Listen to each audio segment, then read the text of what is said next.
ഈശോ മിശിഹായ്ക്ക് സ്തുതിയായിരിക്കട്ടെ. പ്രിയ കൂട്ടുകാരെ, ദൈവമില്ലെന്നു പറഞ്ഞ് ദൈവത്തെ പഴിച്ചും തള്ളിപ്പറഞ്ഞും ജീവിച്ച ഒരു വ്യക്തിയുടെ ജീവിതത്തിലുണ്ടായ അവിശ്വസനീയമായ ചില സംഭവങ്ങളാണ് ഇന്ന് നിങ്ങളുമായി ഞാൻ പങ്കുവയ്ക്കാനായിട്ട് ആഗ്രഹിക്കുന്നത്. ഒത്തിരി തകർന്ന മനസ്സുമായി ആരെങ്കിലും ഇന്നെന്നെ കേൾക്കുന്നുണ്ടെങ്കിൽ, എൻ്റെ കണ്ണുനീരെന്താണ് ദൈവം കാണാത്തതെന്ന് നിരന്തരം നിങ്ങൾ ചോദിക്കുന്നുണ്ടെങ്കിൽ, ഞാൻ പറയും, ദൈവം അറിയാതെ ജീവിതത്തിലൊന്നും സംഭവിക്കുന്നില്ലെന്ന്. ഇന്ന് നീ അത് മനസ്സിലാക്കൂ. ദൈവപരിപാലനയുടെ അവിശ്വസനീയമായ ആ കഥ നമുക്കൊന്ന് കേൾക്കാം. മാൾട്ടിൻ വാൾ എന്ന ഒരു വ്യക്തിയുടെ ജീവിതത്തിലേക്ക് നമുക്കൊന്ന് പോകാം. രണ്ടാം ലോക മഹായുദ്ധകാലത്ത് അയാൾ തടവുകാരനായി സൈബീരിയയിലായിരുന്നു.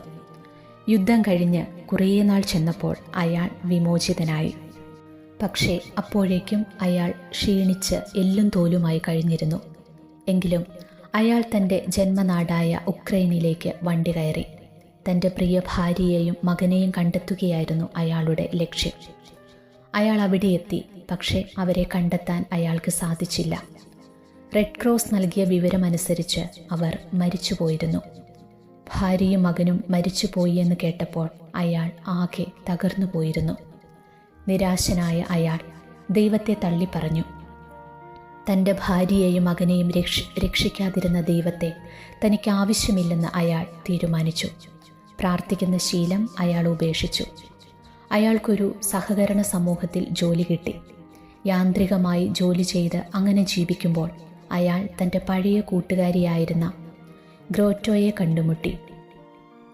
ഒരേ ഗ്രാമത്തിൽ നിന്ന് വന്നവർ, പഠിച്ചത് ഒരേ ക്ലാസ്സിലായിരുന്നു. അധികം താമസിയാതെ അവർ വീണ്ടും വിവാഹിതരായി. അതോടെ ജീവിതം വീണ്ടും അർത്ഥമുള്ളതായി. പക്ഷേ ഒരു കുഞ്ഞിക്കാല് കാണാൻ സാധിക്കാത്തതിൽ ദുഃഖിതയായിരുന്നു ഗ്രോറ്റോ. സൈബീരിയയിലെ തടവുകാലത്ത് ഏൽക്കേണ്ടി വന്ന പീഡനങ്ങൾ മൂലം വീണ്ടും ഒരു പിതാവാകാൻ സാധിക്കാത്ത സ്ഥിതിയിലായിരുന്നു മാർട്ടിൻ. അമ്മയാകാൻ സാധിച്ചില്ലെങ്കിൽ ഒരു കുഞ്ഞിനെ ദത്തെടുക്കാൻ അവൾ ആഗ്രഹിച്ചു. അവൾ അക്കാര്യം മാർട്ടിനോട് ആവശ്യപ്പെടുകയും ചെയ്തു. അപ്പോൾ അയാൾ പൊട്ടിത്തെറിച്ചു. എൻ്റെ കുഞ്ഞിനെ ദൈവം തട്ടിയെടുത്തില്ലേ? ഇനിയും ഒരു കുഞ്ഞിനെ ദത്തെടുത്താൽ അതിനെന്ത് സംഭവിക്കുമെന്ന് ആർക്കറിയാം? പക്ഷേ അവൾ വിട്ടുകൊടുത്തില്ല. അവൾ പിന്നെയും അനുനയപൂർവ്വം ഇക്കാര്യം അയാളോട് സൂചിപ്പിച്ചുകൊണ്ടിരുന്നു. അപ്പോൾ മാർട്ടിൻ പറഞ്ഞു, ശരി, ഒരു കുട്ടിയെ ദത്തെടുക്കാം. അവൾ വേഗം അടുത്തുള്ള ഓർഫനേജിലേക്ക് പോയി. അവിടെ ചെന്നപ്പോൾ ഒരു പെൺകുട്ടി അവളെ നോക്കി മന്ദഹസിച്ചു. അപ്പോൾ ഗ്രോറ്റോ അവളോട് ചോദിച്ചു, നിനക്ക് എൻ്റെ കൂടെ പോരാൻ ഇഷ്ടമാണോ?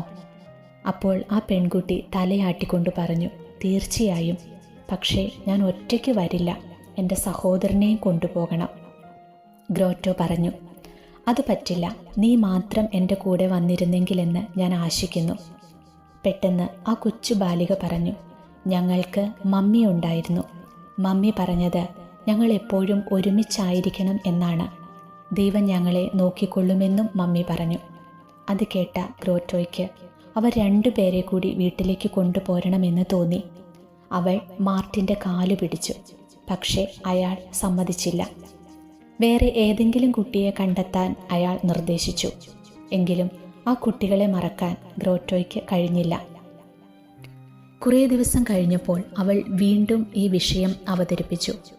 മാർട്ടിൻ്റെ മനസ്സ് മാറ്റാൻ അവൾ കുറേ ശ്രമിച്ചു.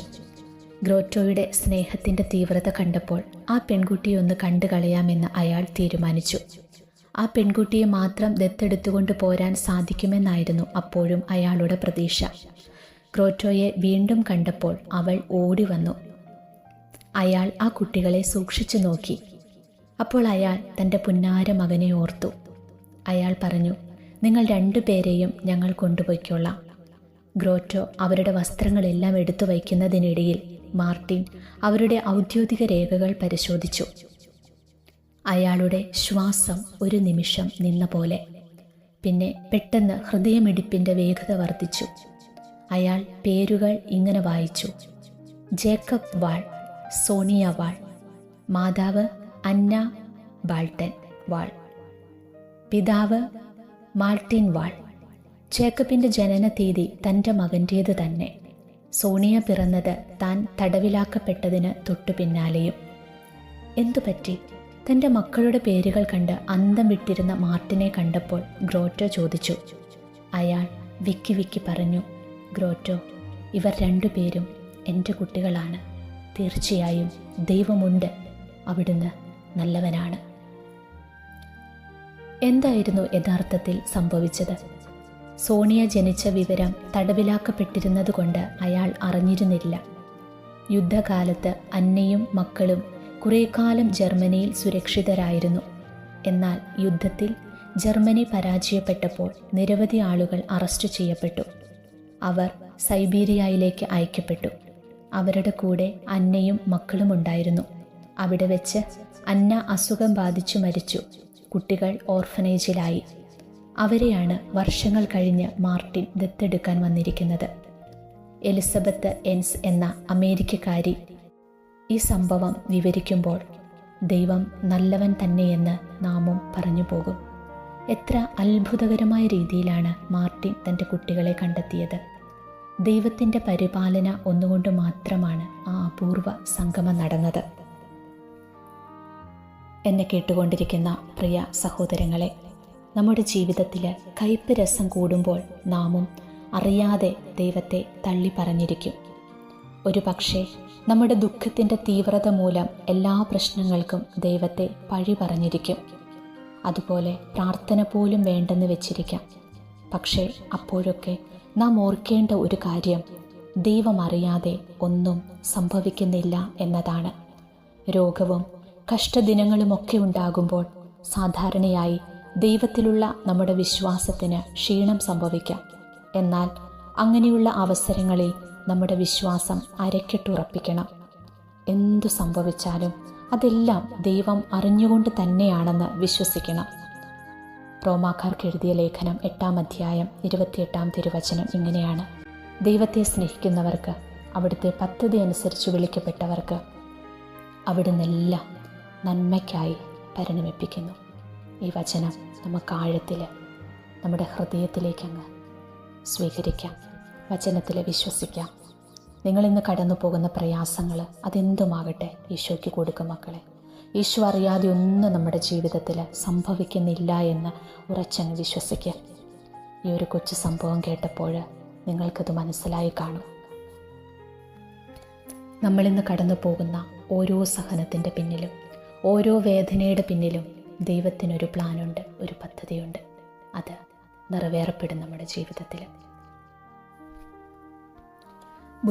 ബുദ്ധിമുട്ടിൻ്റെ നേരത്തും പ്രയാസങ്ങളുടെ നേരങ്ങളിലും സഹനത്തിൻ്റെ തീച്ചൂളയിൽ ഉരുകുമ്പോഴും ദൈവത്തെ തള്ളിപ്പറയാതെ ദൈവത്തോട് ചേർന്ന് നിൽക്കാനുള്ള ഒരു കൃപയ്ക്കായി, ദൈവസ്നേഹം അനുഭവിക്കാനുള്ള കൃപയ്ക്കായി നമുക്ക് ഇന്നേ ദിനം പ്രാർത്ഥിക്കാം. ഈശോ എല്ലാവരെയും അനുഗ്രഹിക്കട്ടെ.